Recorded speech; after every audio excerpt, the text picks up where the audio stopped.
शेतकऱ्यांना दिवसा शेतीपंपाला वीज देण्याची मागणी आमदार डॉक्टर विनय कोरे यांच्याकडे करण्यात आली होती। या मागणीला यश आले असून तालुक्यातील शेतकऱ्यांना आता शेतीपंपासाठी दिवसा वीज उपलब्ध झाली आहे।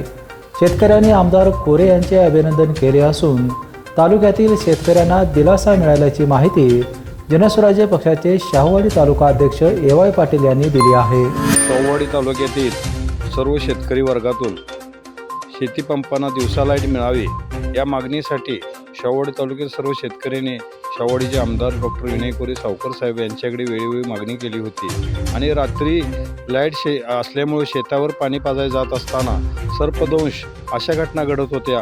वन प्राण्यांकडून शेतकऱ्यांवर हल्ले होत होते आणि या दुर्दैवी घटनेपासून बचाव करण्यासाठी शेतकऱ्यांना दिवसा लाईट मिळावी ही सावकर साहेबांच्याकडे सर्व शेतकऱ्यांनी मागणी केली होती आणि या मागणीची दखल घेऊन आदरणीय विनय कोरे सावकर साहेबांनी शासन दरबारी प्रयत्न करून दिवसा लाईट मंजूर करून आणल्यामुळं या सावकर साहेबांनी केलेल्या कामाबद्दल सर्व शेतकरी समाधानी व्यक्त आहेत आणि सावकर साहेबांचे या ठिकाणी आभार मानण्यात येतात। वेपनसाठी शाहूवाडीहून रमेश डोंगरे।